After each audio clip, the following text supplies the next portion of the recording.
Bueno, hola, ¿qué tal? Bienvenidos a este su podcast Divulga. Entonces, continuando con esta temporada de mujeres científicas, pues el día de hoy nos acompaña la doctora Ana Catalán. Entonces, ¿qué tal? ¿Cómo está, doctora? Hola, ¿qué tal? ¿Todo bien? Sí, contenta de formar parte de esta serie. No, bueno, bienvenida y gracias por aceptar la invitación. Entonces, solo para hablar un poco de ella, pues ella es bióloga de la Universidad del Valle. Después se fue a Alemania desde el 2009 y, bueno, sacó su doctorado ahí en genética molecular y después, pues, ahorita ha sacado es su segundo postdoctorado. El primero lo sacó en California y ahorita está de regreso en Alemania. Entonces, Exactamente, sí. bueno, ¿qué tal? ¿Cómo ha pasado este tiempo de pandemia ahorita?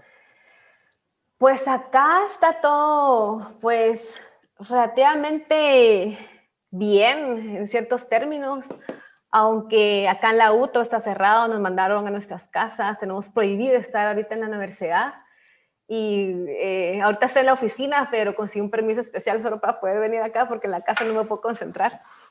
Pero, o sea, que Entonces, no los dejan usar los laboratorios, por ejemplo, o bien. no, ahorita todo está cerrado. Tenemos, o sea, las únicas personas que pueden venir son con un permiso especial.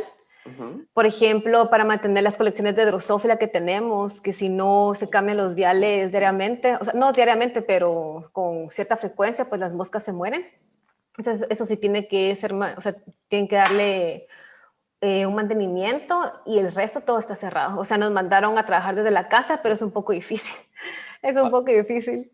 pongámosle proyectos que tenían en camino, pues suspendidos hasta nuevo aviso. Pues todo lo que es laboratorio, todo ahorita está suspendido. Ajá, todas las técnicas de laboratorio están suspendidas. O sea, todos estamos en la casa, entonces solo podemos trabajar cosas de computadora. Ok. Ahorita sí. Bueno, entonces, bueno, si quiere para comenzar, pues vamos a ir como recorriendo su historia desde que, bueno, desde que salió de la U. Sí. Entonces, bueno, usted cuando salió de la U, pues por lo que ahí salió y se metió a trabajar como una estancia de investigación precisamente ahí en la UVG, ¿no? Sí, ajá, Ah, sí. Yo hice mi tesis de licenciatura, la hice en la UVG y fue sobre trabajar con insectos. Siempre estuve trabajando con insectos. y- Entonces me metí primero a trabajar con vectores de enfermedades en plantas, ajá. especialmente vectores que transmiten fitoplasmas. Y de eso brinqué a investigar en malaria y virus del oeste del Nilo, las dos enfermedades que son transmitidas por insectos. Y trabajé durante 2 años en el Centro de Estudios en Salud en la UVG. Y pongámosle en esos 2 años, pues en lo que aparece, bueno, en su perfil de LinkedIn, es que usted estableció una red centinela de resistencia a insecticida en el norte de Guatemala. Sí, Pero, ajá. a qué hace referencia? ¿Cómo hacía una red o cómo fue su proyecto? Sí, el objetivo era tener una idea de cómo desarrollan los mosquitos la resistencia hacia los insecticidas en toda el área norte de Guatemala. Pero no se tenía, en aquel entonces no se tenía ninguna referencia sobre el estatus de la resistencia. Entonces nosotros empezamos a averiguar si los mosquitos que están en Guatemala son resistentes y si son resistentes, qué nivel de resistencia tienen hacia el insecticida. Entonces lo que yo hice fue, bueno, hicimos con el grupo que teníamos en malaria en aquel entonces, fue viajar por toda el área norte de Petén y Alta Verapaz y colectamos mosquitos y los poníamos en unas cámaras de insecticida con una concentración, con cierto tipo de concentraciones, con varias concentraciones de insecticidas. Y de esa manera probábamos qué tan resistente o si había algún tipo de resistencia, ¿verdad? ¿Y cómo era que seleccionaban? Porque, o sea, me imagino que tenían que agarrar los mosquitos y después ver si era el mosquito que querían, ¿no? Sí, ajá, pues trabajamos con los centros de salud y los centros de salud, pues ellos saben exactamente qué mosquitos son los que transmiten la malaria. Nosotros también ya sabíamos, pues en la U también desde hace bastante tiempo que se trabajaba en malaria, entonces la gente ahí tiene bastante conocimiento sobre tanto el vector como el parásito que produce la malaria. Y sí, son varios vectores, o sea, no, o sea, uno los aprendes a identificar y no hay pierde. O sea, una vez ya sabes cómo se miran, es fácil. Y pongámosle ahí capturando los mosquitos, nunca hubo como que alguien pues lo picara un mosquito a no poderlo agarrar y que le diera malaria, por ejemplo, no tenían como ese Pues riesgo. sí, fíjate que sí, porque algunas veces usábamos, bueno, teníamos como dos técnicas. Una era trabajar, buscar los mosquitos en corrales Ajá. de vacas. Entonces, los mosquitos a veces van hacia las vacas para tomar la comida de sangre. Ujú. Pero hay ciertos mosquitos que prefieren al humano. Entonces, lo que usábamos es simplemente usar shorts y sentarnos como de 5 a 6 de la tarde afuera y esperar que el mosquito pues se posara en tu pierna, y cuando uno sentía las patitas y como antes de que te picara, teníamos unos aspiradores, entonces los aspirábamos y los metíamos en unas cajitas y ya colectábamos, por ejemplo, unos 25 mosquitos en las cajitas y ya hacíamos las pruebas para ver si tenían algún nivel de resistencia a insecticida o no. Ala. Y sí, y pues siempre está como la pena de que uno le vaya a dar malaria, pero a nosotros, a nadie de nuestro equipo nos dio. Entonces tuvimos suerte. ala, pero qué intenso, no sé, pero bueno, entonces me imagino que en esos 2 años fue que estuvo, o sea, ya tenía la idea de irse a estudiar al extranjero, ¿no? Sí, siempre tuve como siempre aquella cosita de querer irme al extranjero. Más que todo quería estudiar evolución, o sea, ese era como mi objetivo, estudiar evolución, y estaba viendo eh, sobre oportunidades, becas, etcétera. Y también o sea, cuando terminé mi tesis, todavía no me sentía como lista para irme, ¿verdad? Entonces trabajé 2 años y desarrollé los proyectos y luego ya me sentí como que, bueno, ya es hora. Y empecé a buscar maestrías. Encontré una maestría en Alemania sobre evolución sistemática y ecología. Apliqué, me aceptaron y me vine. ¿Y esa era como una beca completa o cómo era que funcionaba? Fíjate que no, lo malo de acá, de Alemania, bueno, en aquel entonces no dan muchas becas, ahora tampoco dan muchas, pero sí hay algunas opciones. Ajá. Y lo que yo hice fue aplicar a la DAAD, Ujú. que es esta institución que da becas para irse a Alemania. Sí. Y lamentablemente ese año no me la dieron. Entonces yo quedé en tercer lugar de la beca y me dijeron de que si uno de los primeros 2 lugares no se iba, pues me iba yo, ¿verdad? Ajá. Y así como que, no puede ser, porque yo ya me sentía lista, o sea, ese ya era mi año, ¿verdad? Entonces lo que hice fue es que pedí un préstamo para poderme pagar la maestría por 2 años y así me fui. Entonces, me fui y el segundo año de mi maestría conseguí una beca acá en la universidad. Entonces me pude costear el segundo año de la maestría pagado por esta beca, y ya solo usé el primer año del préstamo que pedí. Y acá en Alemania tenía un trabajo de estudiante que me permitía pagar, pues, al menos, digamos que un 80% de mis gastos, y el otro porcentaje lo pagaba con el préstamo. O sea que al final nunca usó la beca de, bueno, al final no le dieron la beca de DAD. No, no me la dieron. Sí, por eso es que... Y ellos lo que me dijeron fue aplicar el otro año, que iba a aplicar el otro año, ¿verdad? Pero yo Ajá. no quería esperar un año más, o sea, yo ya ese año dije, no, ya me tengo que ir, no quiero esperar más tiempo. Entonces, por eso es que decidí pedir un préstamo y venirme a Alemania. Pero pongámosle o sea, una vez allá ya no podía aplicar a la beca, por decirlo así. No, una vez acá ya no podía aplicar la beca de la DAD, entonces busqué otras becas hasta encontré esta otra beca de la universidad donde estoy. Ahí apliqué y ahí ya me dieron esta beca para el segundo año de la maestría. Y después, ¿cómo fue que consiguió la beca para el doctorado? Porque el doctorado, pues, Para el doctorado acá son posiciones pagadas, entonces te ok, ok. pagan.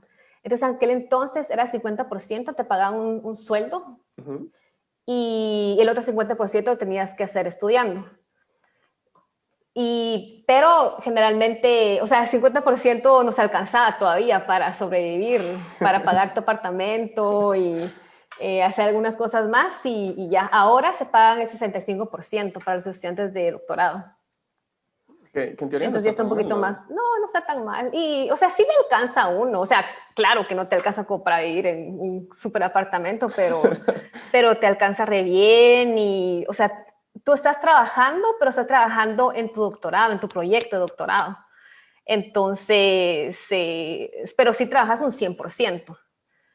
O sea, bueno, no creo que sean solo 8 horas, no son jornadas más largas, dependiendo de qué tan largo sea el Sí, proyecto. dependiendo, ajá, dependiendo de tu proyecto, a veces hay que venir fines de semana de plano, ¿verdad? Si tenés un experimento de laboratorio que requiere venir varias horas, y de todos modos es bastante que estudiar, bastante que analizar y escribir.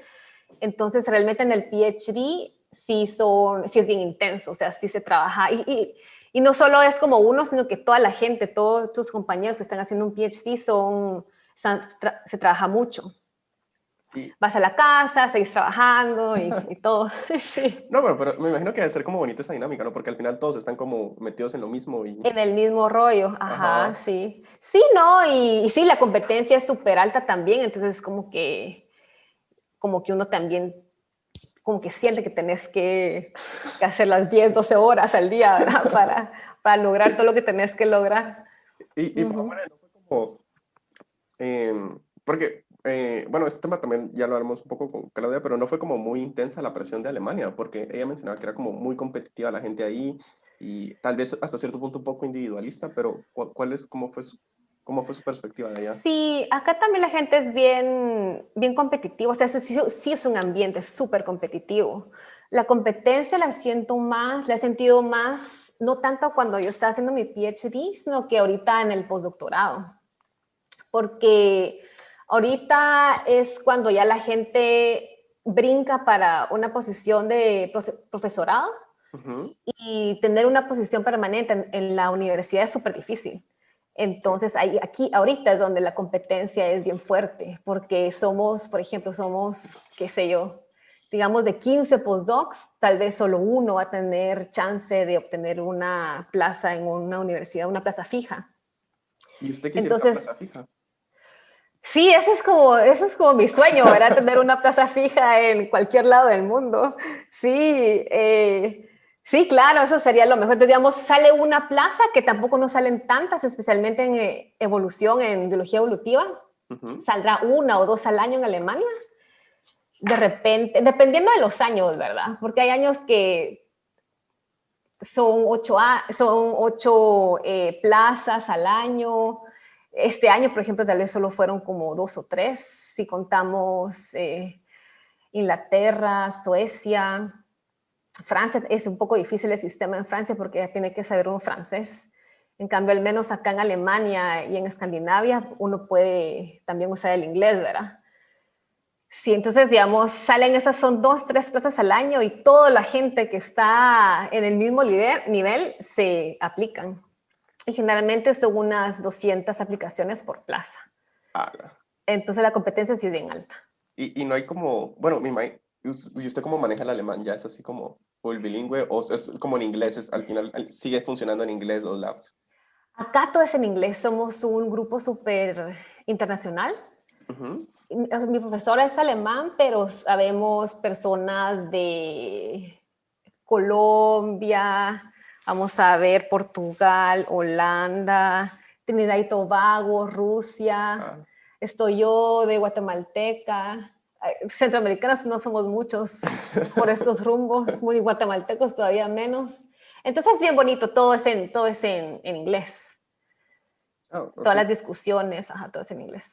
Y pongámosle, usted ha tenido como un tema muy recurrente donde, bueno, de su maestría, doctorado, que han sido pues moscas, específicamente las Drosophila. Entonces, bueno, tiene siete artículos de ellas. Entonces, pues a mí me viene la duda, porque ¿cómo es que funciona esto? Sí, yo sé que va a ser como algo bien básico, pero al final, ¿cómo es que funciona, por ejemplo, hablando desde algo básico, desde manipulación hasta cómo ya se hace inmunohistoquímica cerebral? Pongámosle que usted mencionaba que lo hacía. Uh -huh. Pues con las drosófilas Bueno, Drosophila es un sistema fantástico porque tiene muchos beneficios trabajar con Drosophila. Uno, el tiempo de generación es corto, solo son 2 semanas, que es el desarrollo de huevo adulto. Entonces, a la hora de hacer experimentos, cruces de genética, entonces todo eso se desarrolla relativamente rápido. Otra de las ventajas de trabajar con Drosophila es el genoma, que el genoma está totalmente secuenciado, es uno de los mejores genomas que hay. Hay un montón de recursos genéticos para trabajar con esta mosca y se sabe mucho también. Digamos, hay varios genes que están anotados, no todos los genes están anotados de Drosophila, pero de los que hay bastante información sobre qué hace cada gen. Entonces, toda esta información facilita mucho el poder hacer proyectos y facilita también bastante el poder responder varias preguntas, que es mucho más difícil responderlas con otro tipo de organismo. Y trabajar con ellas es fácil, o sea, mantenerlas en el laboratorio es relativamente fácil, se mantienen en pequeños viales con comida especial y se cambian cada 2 semanas. Y todo dependiendo de los experimentos que uno quiera hacer, digamos, manipularlas también es fácil, es hacer extracción de ADN, ARN, todo eso está bastante estandarizado. Y a la hora de hacer inmunohistoquímica, por ejemplo, los protocolos, pues hay también varios protocolos que han sido desarrollados que uno puede investigar y ahí después uno ya únicamente los adapta dependiendo a la pregunta que uno quiere, ¿verdad? Okay. O dependiendo de qué qué célula específica uno quiere identificar o ese tipo de cosas, pero realmente Drosophila es fantástica, o sea, yo soy fan número 1 de Drosophila. Sí, pero, pongámosle, bueno, su primer artículo que aparece en Google Scholar es donde hace ensayos de comportamiento para evaluar la respuesta del dióxido de carbono. Sí, ajá. Pero, ¿por qué? ¿Por qué esa expresión? ¿Por qué? Porque esa fue mi tesis de maestría. Ajá, sí, fue en el Y 2009, creo que está ese artículo. sí, ajá, ya hace bastante tiempo, pero sí, fue excelente. Porque aunque Drosophila es chiquita, a veces la gente de repente no piensa que un insecto tan pequeño pueda tener un comportamiento tan complejo. Ajá. Y lo bonito de Drosophila es que tiene bastantes comportamientos que nos permite investigar cosas como memoria, aprendizaje, el comportamiento innato de un insecto, pero también puede ser transferido hacia mamíferos o hacia el humano. Entonces, únicamente estudiando Drosophila, nosotros podemos aprender mucho. Y en ese caso de los experimentos con CO2, también es bastante fácil hacer experimentos así porque uno no necesita equipos tan complicados o unos permisos tan complicados como, por ejemplo, si las personas quieren trabajar con primates No, o sí. otro tipo de mamíferos. O sea, los comités de ética son mucho más complicados. En cambio, con Drosophila uno diseña por ejemplo, con el CO2 lo que hicimos es que teníamos unos laberintos en forma de T, en donde poníamos a las moscas en medio del laberinto, o sea, como digamos en medio de la T, y de un lado se pone oxígeno, es el control, el otro lado es el CO2, y uno mira para qué lado del tubo, si es a la izquierda o la derecha, que Drosophila se dirige hacia esa dirección, ¿verdad? Y de esa manera uno puede investigar qué tanta es la afinidad que tiene Drosophila hacia un tipo de olor, afinidad o ya sea como repeleción, ¿cómo es que se dice? Que escapa el olor o la señal que se le da. Pero, o sea, podemos decir que todos los modelos de ratones, porque ese es un modelo estándar de ratones, el laberinto en T, por ejemplo, son aplicables también a insectos. Sí, ajá, sí. Sí, claro. Bueno, tal vez no todos las cosas que se aplican en ratones son aplicables a insectos, pero sí, definitivamente hay bastante entrecruce entre lo que se ha desarrollado en los distintos modelos que se usan para este tipo de investigación, se puede aprender uno de otro, ¿verdad? Entonces... Y pongámosle, bueno, me imagino que también una gran ventaja es el costo, que como usted decía, pues en primates es carísimo mantener en una jaula de primates a mantener, un de ratones es como menos caro, pero de moscas ha de ser como mucho más barato y las instalaciones han de ser Sí, bastante pequeñas también, ¿no? sí, ajá, esa es una gran ventaja. En el caso de estos experimentos también trabajábamos en grandes cámaras en donde la temperatura y también la humedad estaba todo controlado. Entonces, todos los parámetros ambientales los puedes controlar, que te da resultados más específicos. Ya no tenés como que, bueno, si la temperatura cambió, no sabes si tu experimento, Sí, sí.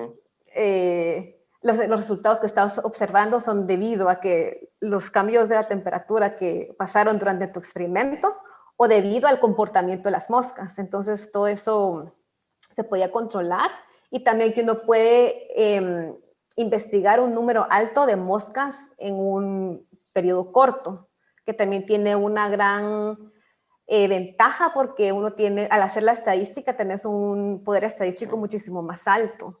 Entonces, por ejemplo, yo cada vez que hacía un experimento, más o menos interrogaba como unas 300 moscas al día.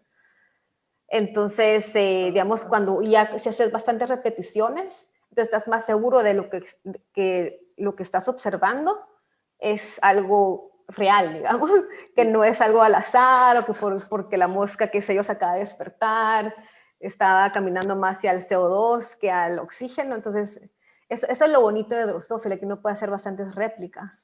y pongámosle, a mí me da duda, porque por ejemplo, yo conozco ratones, entonces, por ejemplo, en ratones hay como un mercado donde uno decide, bueno, yo quiero tal cepa con tal mutación y me la venden. Entonces, ¿cómo funcionan moscas? O sea, igual hay como, o sea, Drosophila es como una cepa estándar y hay como ciertas cepas ya con mutaciones específicas, o al final uno tiene, o cada lab maneja su propia reproducción en pequeño, por decirlo así. Sí, hay de todo. Están las cepas específicas del laboratorio, digamos como las más famosas, Ujú. y hay un centro donde uno las puede pedir. Ah, ok. También hay un centro de genética de poblaciones de Drosophila, mundial y europeo.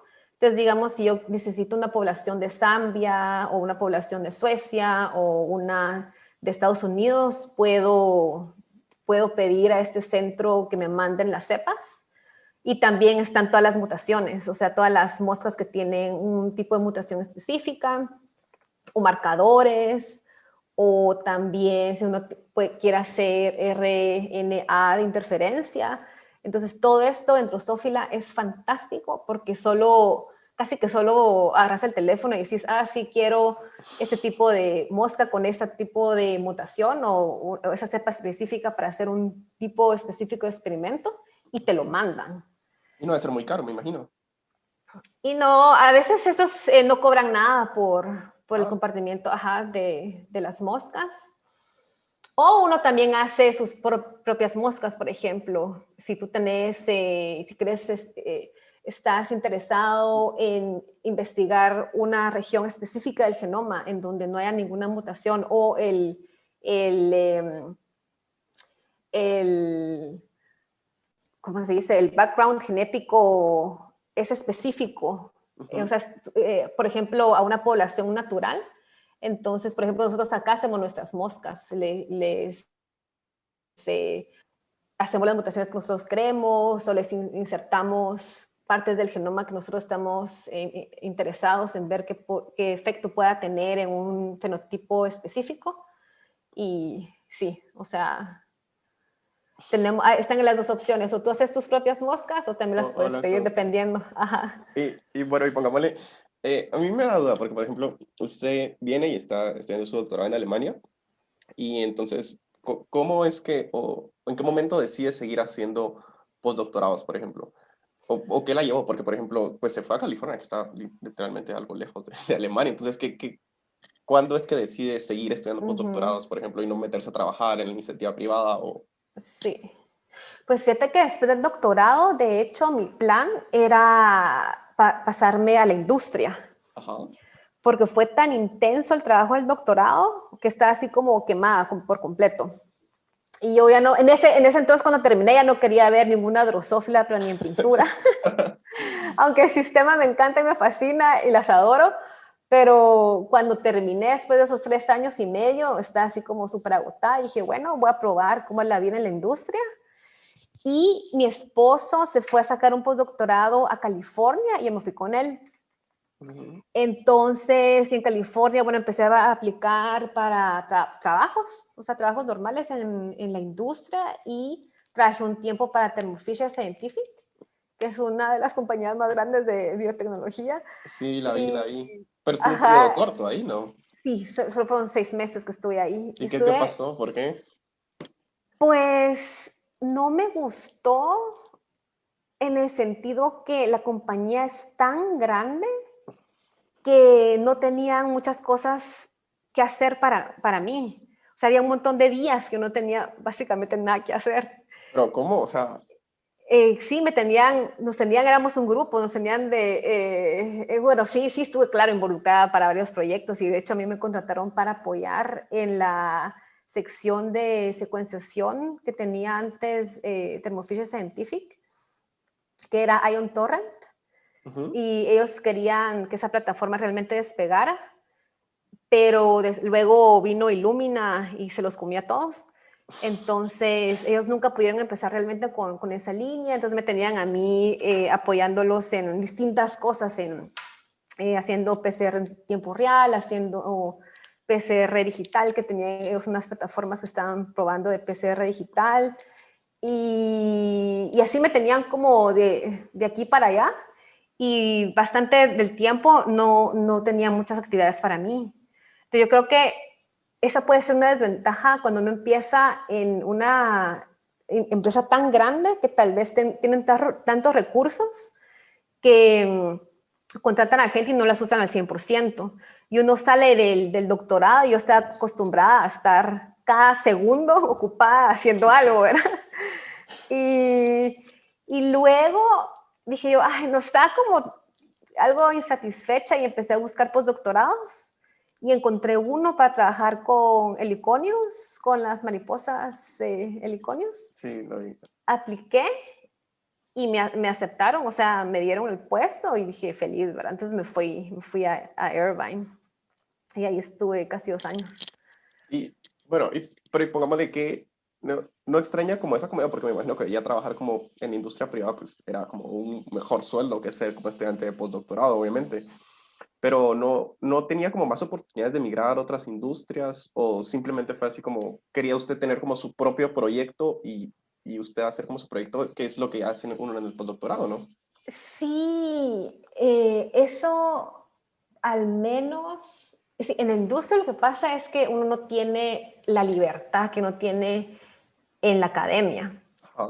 En la academia no, básicamente uno hace lo que uno quiere. O sea, cualquier idea que uno tenga, digamos, si tú tenés una idea, la pensás, la desarrollas un protocolo y formar las hipótesis que querés contestar Sí, y tú sí. desarrollas tu idea y haces todo el experimento, lo analizás y lo publicás. Entonces, esa libertad que uno no tiene, no la tiene uno en una compañía. Y eso realmente a mí sí como que sí lo extrañé cuando estaba acá, porque en una compañía te dicen, bueno, tenés que hacer esto, tenés que hacer lo otro, la compañía quiere desarrollar ese sistema, entonces tú tenés que ayudar a la compañía a desarrollar lo que a ellos les interesa. Y esa gran libertad que uno tiene en la academia es fantástico, es algo de lo que más me gusta de trabajar en una universidad, que uno tiene una libertad enorme para desarrollar tus ideas y ¿Y, todo lo que uno quiere. y ese postdoctorado en qué año terminó? En el 2018, ¿no? En el 2016, En el 2016. ajá, ajá, en el 2017 me mudé otra vez aquí a Alemania a hacer otro postdoctorado. ¿Y Uh-huh. cómo fue esa transición de, bueno, o sea, me imagino que al final del primer postdoctorado pues entra otra vez esa encrucijada, ¿no? De, bueno, ¿y ahora qué?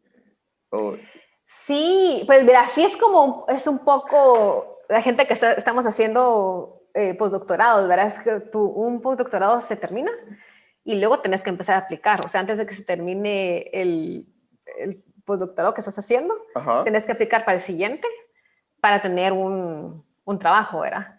Y bueno, hay gente que es un poco flexible, que te puedes migrar a cualquier parte del mundo. En el caso aquí de Múnich, yo nunca pensé regresar al lugar donde hice mi doctorado, que es algo que generalmente no pasa, Ujú. pero habían bastantes plazas abiertas para investigadores Y ya tenían los y contactos y todo, me imagino. ajá, ya tenían los contactos y tenían 2 plazas, o sea, tenían varias plazas, pero una plaza me la dieron a mí y otro a mi esposo.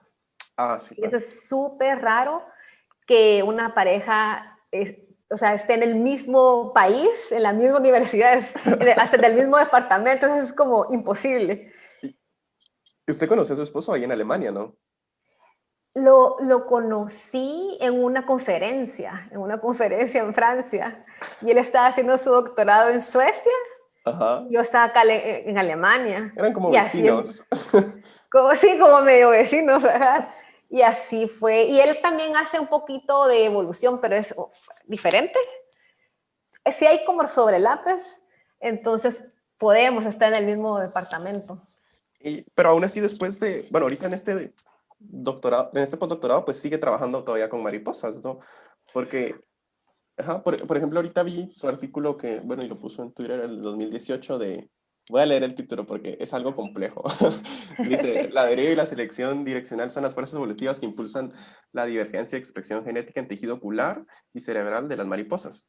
Ujú, sí. Entonces, pues, o sea, lo leí, obviamente no entendí todo, porque sí está como un poco extraño, pero bueno, entonces sigue trabajando con mariposas y no sé si pudiera como contar la historia detrás de este artículo, porque, o sea, yo sé que cada artículo al final pueden ser años de trabajo que se resumen al final en 5 páginas, pero es un Sí, montón de esfuerzo y un montón de datos, de gráficas que valen un montón, pero ¿cuál es como la sí. historia detrás de?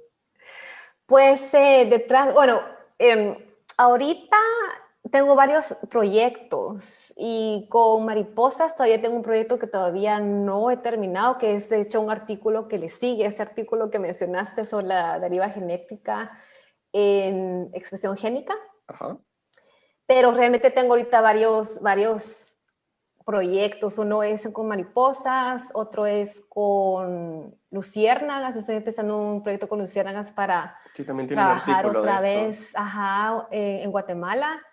Y estoy trabajando en un proyecto con cuervos, Ala. con el cuervo europeo, que yo siempre he trabajado únicamente con insectos y esta es la primera vez que estoy trabajando con aves. Pero ya tiene un artículo de aves, ¿verdad? Si no mal recuerdo, creo yo. Sí, ajá, Es el sí, último, sí, creo. Sí, ajá, exacto. ese sí no lo vi, pero sí, sí vi el título. Yo dije, Sí, contrastaba un montón de exacto. insectos de la nada aves, pero. Las preguntas son las mismas al final. Ajá. Lo que cambia son los organismos y al final con lo que trabajo ahorita es únicamente consecuencias. Entonces no importa si vienen de insectos o de pájaros o de lo que sea, pero, o sea, mi corazón es de insectos, pero Y como mi jefe está trabajando en aves, entonces tengo toca. que ahí apoyar, ajá, que por ahí, Pero, sí.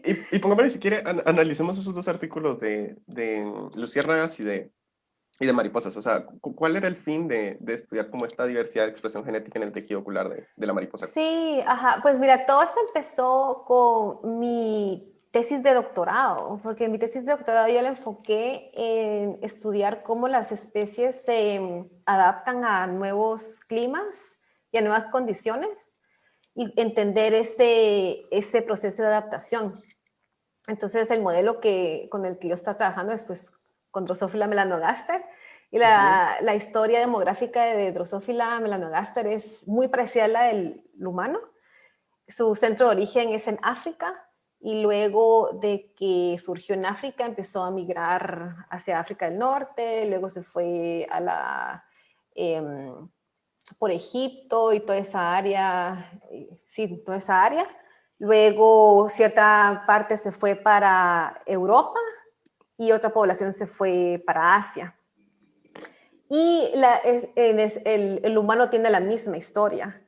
Entonces las preguntas que nosotros nos hacemos es, ok, ¿cómo es posible o cuáles son los procesos que permiten a las poblaciones que migran a nuevos hábitats adaptarse. Porque si uno se pone a pensar, las condiciones en África son muy distintas, el ecosistema, la comida, los predadores, los parásitos, a las condiciones que se enfrentan en Europa, como por ejemplo acá en Alemania o en Suecia. Entonces, ¿cómo logra una población adaptarse a esos climas nuevos? Esa es la pregunta.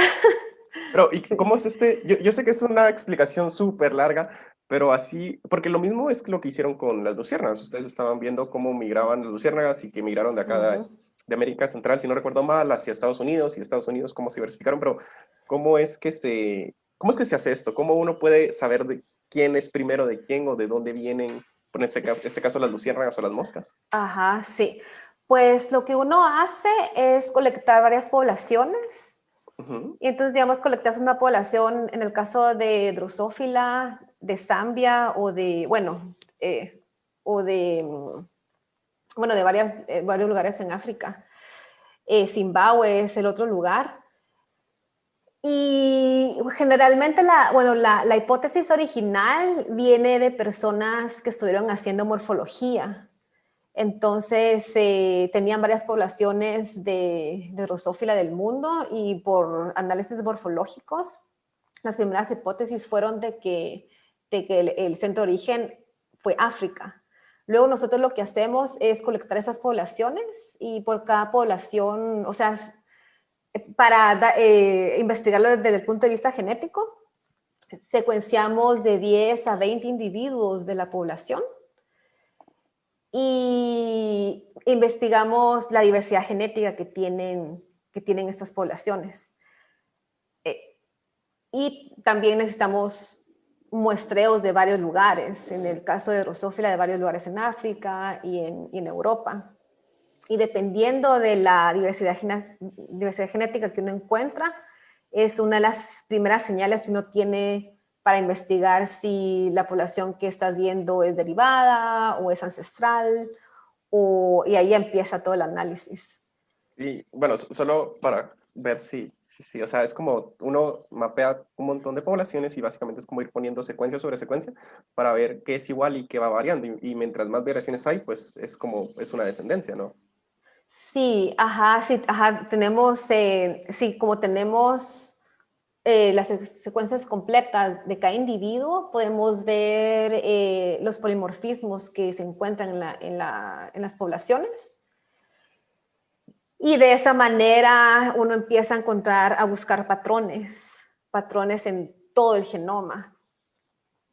Y en el caso de Drosophila, pues como el genoma está tan bien anotado, Ujú. podemos únicamente trabajar con aquellas regiones que se supone que no están sujetas a selección natural y aquellas regiones que están evolucionando neutralmente, digamos que están evolucionando libremente según la tasa de mutación de la especie. Y así es como uno puede ir probando distintos modelos que te enseñan si esta población, digamos, debido a que tiene una alta tasa de diversidad, comparándola con otra que de repente tenga menos, y probando hipótesis, si una población es derivada o es más ancestral. Y bueno, por ejemplo, ahora, ok, entonces, bueno, yo logro, por ejemplo, determinar, bueno, se logra determinar cómo fue la migración de Drosophila, por ejemplo. Esto, ¿cuál sería como la aplicación en sí? O sea, ¿por qué alguien dedicaría como toda su vida a estudiar Drosophila? ¿Cuál sería como la aplicación práctica? ¿O esto a qué otros artículos daría pauta, por ejemplo? La aplicación práctica, em, bueno, tiene varias cosas. Ajá, hay como un montón, pero así como para... Sí. Es una pregunta súper vaga, pero como cuál sería lo más importante que usted vería. ¿Por qué sería como importante determinar esto? ¿O por qué invertirle tanto esfuerzo? Porque al final es esfuerzo. Digamos, este tipo de investigación, como el que hacemos nosotros acá, es básico. O sea, realmente cuando nosotros estamos pensando en proyectos o tratando de responder ciertas hipótesis, no se piensa en ese momento en una aplicación, sino que la aplicación la pensás cuando tenés que escribir la propuesta y tenés que vendérsela a cierta persona para que te dé el dinero, ¿verdad? Ajá. Entonces, en ese sentido, puedes decir, por ejemplo, en la industria agrónoma, hay mucha investigación en plantas que sean más resistentes a las sequías, por ejemplo. Entonces, si tú encuentras aquellos genes que te den una resistencia extra a la sequía o a los insecticidas, tú puedes seleccionar plantas que tengan esas características y mejorar en ese sentido la producción de cierta planta que tú querrás, ¿verdad? Eso también se puede aplicar para el ganado o para, por ejemplo, ahora con el coronavirus y con todas las epidemias, también entender la dinámica de qué genes están siendo seleccionados por un medicamento, ayuda también a desarrollar mejores estrategias de tratamientos. Okay. Y pongámosle, ya que mencionó como lo del financiamiento, al final los lab ya también funcionan como por propuestas, o el propio lab siempre tiene como un financiamiento como en stock, por decirlo así. No, generalmente uno tiene que escribir las propuestas Ajá. para tener, o sea, si tenés una posición permanente, la universidad paga tu sueldo. Ah, ok, ok. Pero si tú quieres contratar gente, estudiantes de PhD o postdoctorados, tú tenés que escribir las propuestas para poder contratar a las personas. Y también si querés hacer experimentos y necesitas un presupuesto grande para, qué sé yo, secuenciar o hacer experimentos de laboratorio, también ese dinero no te lo da la universidad en un principio, sino que a veces cuando empezás, la universidad te da cierto dinero para que empeces como a armar tu línea de investigación, Ujú. pero después ya sos tú el que tiene que buscar el financiamiento. Que eso es como lo divertido, ¿no? Armar su Sí, eso lab es lo y todo. difícil. Sí. Eso es lo más difícil, sí. Pero ahí sí que hay que hacerle ganas y aunque uno le digan que no, así a la primera, pues hay que seguir aplicando, aplicando, aplicando hasta que salga algo. Sí, Ok. así es como funciona.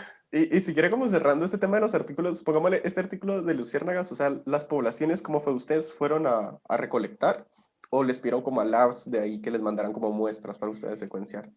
Fíjate que con este proyecto yo contacté a Sarah Lower, que ella estuvo trabajando con las luciérnagas de Estados Unidos por todo su PhD.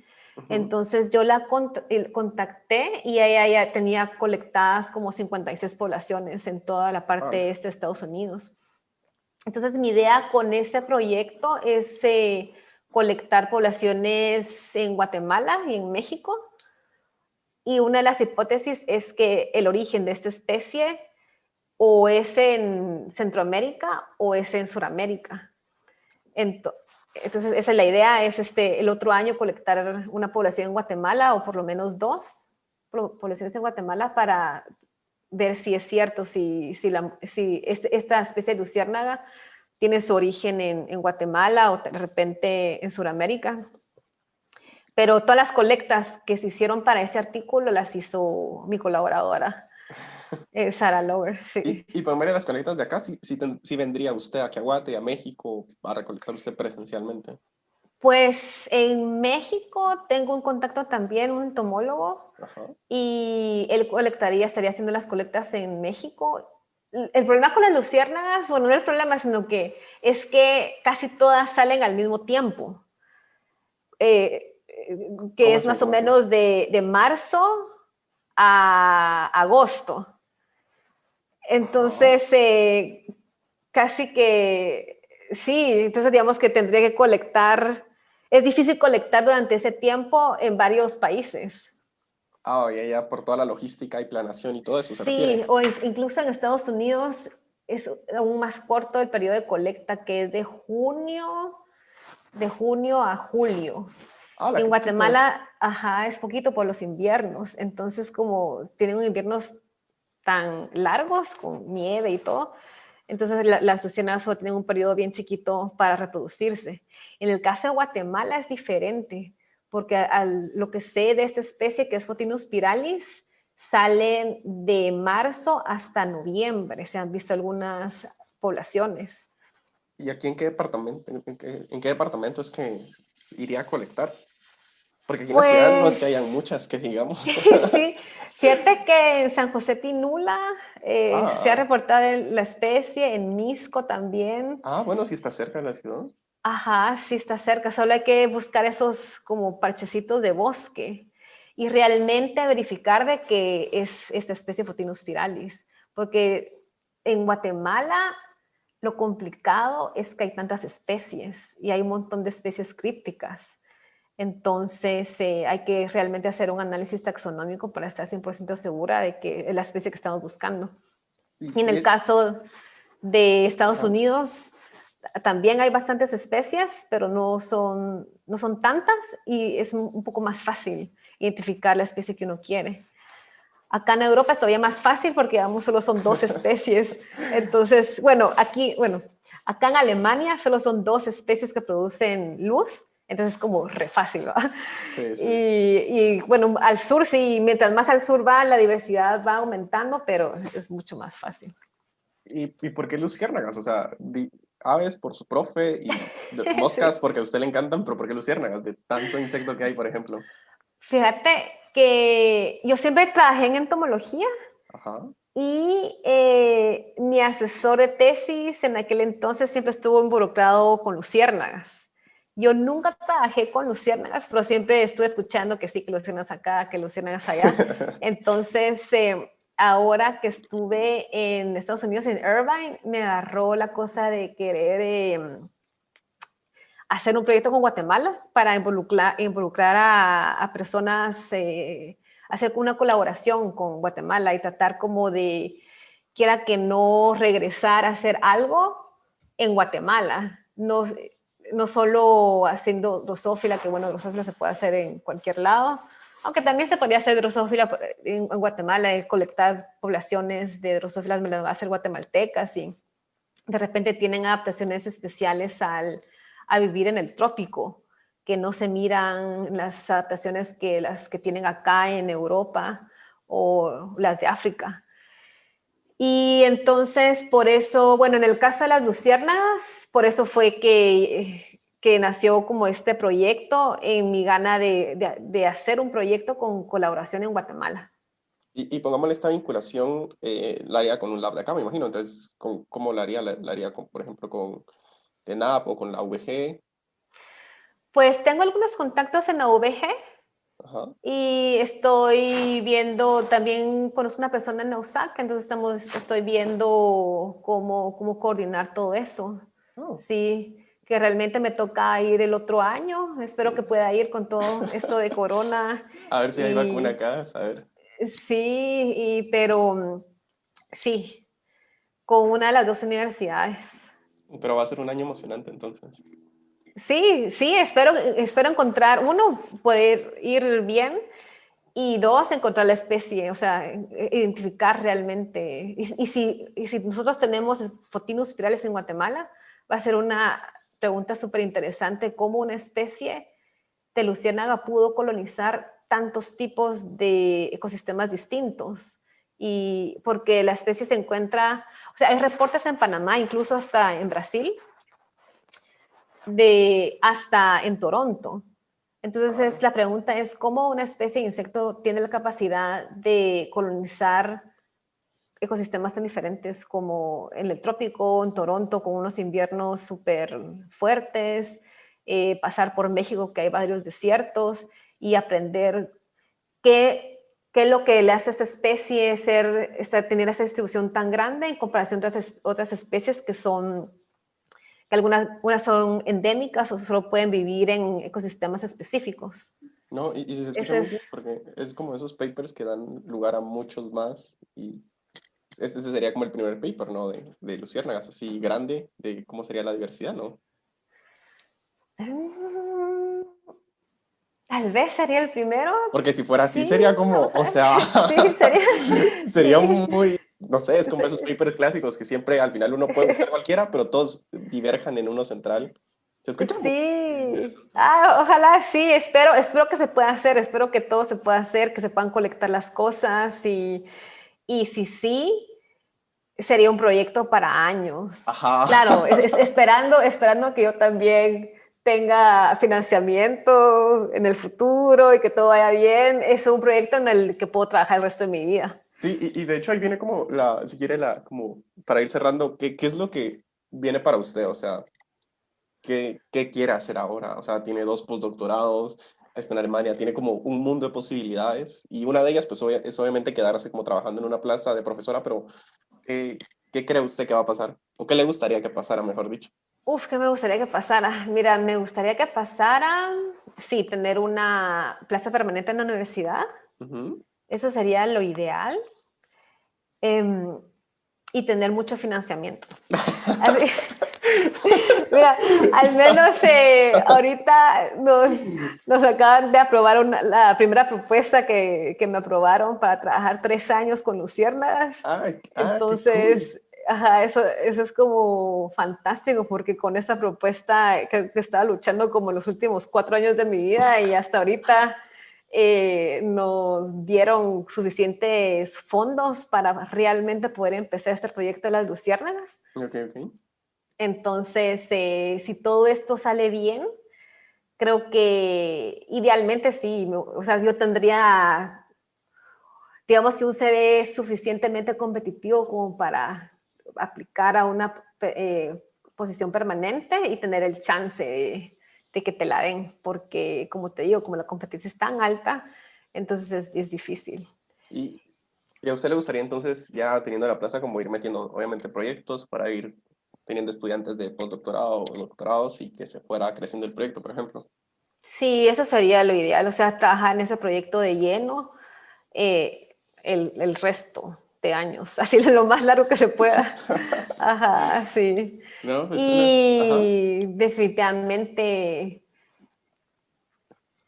colaborar, o sea, hacer una colaboración estable con universidades en Guatemala para tener esa conexión otra vez. Y pongámosle, o sea, ya ahorita que vimos como un micro panorama de su vida, pues ha ido, o sea, se escucha como muy bien y todo, pero yo sé que han habido momentos así como bien, pues no tétricos por decirlo así, pero creo que todos en la vida tenemos como momentos así de, bueno, sí, usamos la palabra tétricos, o sea, pero ¿cuál ha sido como alguien, o sea, cuáles han sido esos momentos o cuáles han sido esas experiencias que la han marcado a usted durante su carrera, por ejemplo? Em, Pues mira, siempre hay retos, hay bastantes retos, ¿verdad? Uno es la presión de publicar a cada rato, o sea, es una presión bien grande Ujú. y siempre hay experimentos que no funcionan. Entonces, digamos, siempre hay experimentos que uno planea bastante y luego no funcionó y todo el tiempo que se perdió entre comillas, ¿verdad? Sí. Porque al final de cuentas, pues uno siempre aprende y siempre esa experiencia que tenés para el siguiente proyecto. Pero sí, a veces es difícil y es frustrante en el sentido de que uno tiene que aprender a manejar esa frustración de cuando algo no sale bien o si te rechazan algunas propuestas o algún artículo. Pero al final, si es lo que más te gusta, pues si es realmente lo que te gusta lo que estás haciendo, uno sigue y uno encuentra ahí la solución o los ánimos de algún lado. Pero así como experiencias súper tétricas, no he tenido, no he tenido así tanto que diga yo, bueno, hoy sí ya no quiero seguir trabajando en esto. Aunque al final del PhD me sentí algo así, porque fue como demasiada presión, Ujú. pero creo que lo que necesitaba al final era como como un descanso como para salir un poquito de ese tema y como que descansar la cabeza y luego reintroducirse uno con una mente refrescada. ¿Y cuál Sí. sería como ese consejo que le daría a un futuro entomólogo, por ejemplo, que esté ahorita en la UG para graduarse de biología o en la San Carlos, por ejemplo, que es de donde vienen? Pues que le echen, que las de plano. O sea, que a veces las cosas no son tan fáciles, pero si a uno le gusta, siempre salen las cosas. O sea, sí, siempre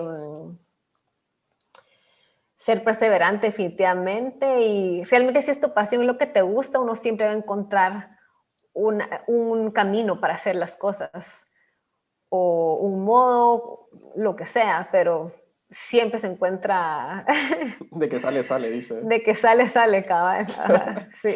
No, está bien, pero muchas gracias, doctora, por su tiempo, de verdad. Mil gracias. Yo sé que está súper ocupada ahorita, pero mil gracias por tomarse este tiempo para estar en el podcast. No, no, gracias a ti por la invitación. Sí, escuché todos tus capítulos que subiste. Excelente, me gustaron todos.